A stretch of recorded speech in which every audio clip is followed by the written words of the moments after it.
আসসালামু আলাইকুম, কি অবস্থা সবার? আশা করি সবাই ভালো আছেন। আজকে আমি চলে আসলাম টাঙ্গুয়ার হাওরের ভ্রমণের অভিজ্ঞতা নিয়ে, যেখানে আকাশ আর পানি এক হয়ে গেছে। পাখির ডাক আর ঢেউয়ের শব্দ মিলেমিশে তৈরি করে এক অপার্থিব পরিবেশ।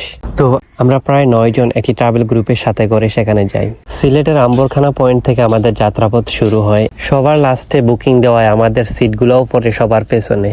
তো কি আর করার, পিছনে বইয়াই যাত্রাপথের সৌন্দর্য উপভোগ করতে লাগলাম। সময় যত গড়াচ্ছে, হাওরের সৌন্দর্য ততই আমাদের চোখে দৃশ্যমান হচ্ছে। অবশেষে দীর্ঘ 3 ঘন্টা যাত্রাপথ শেষ করে আমরা এসে নামলাম আনোয়ারপুর খেয়াঘাটে। তাহিরপুর না নেমে কেন আমরা আনোয়ারপুর নামলাম তার সঠিক কারণ আমাদের জানা ছিল না। সে যাই হোক, আনোয়ারপুর খেয়াঘাটটা কিন্তু খুবই সুন্দর। দুপাশে আলাদা বসার জায়গা আছে, সব মিলিয়ে খুবই সুন্দর একটা জায়গা। তো নৌকা আনতে দেরি হওয়ায় আমাদের সাগর ভাই তার সাহায্যের হাত বাড়িয়ে দিলেন। সে নৌকা আনতে মাঝিদের সাহায্য করলেন। অবশেষে হাওরের মাঝে আমাদের যাত্রা শুরু হলো। তার অল্প কিছু সময় পর আমাদের সকালের নাস্তা পরিবেশন করা হলো। আমাদের সকালের নাস্তায় ছিল ভুনা খিচুড়ি এবং তার সাথে একটা ডিম।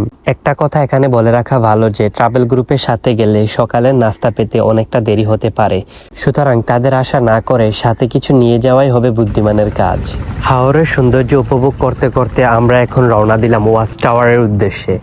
আজকের মতো এতটুকুই। এই ভিডিওর বাকি অংশ দেখতে চোখ রাখুন দ্বিতীয় পর্বে।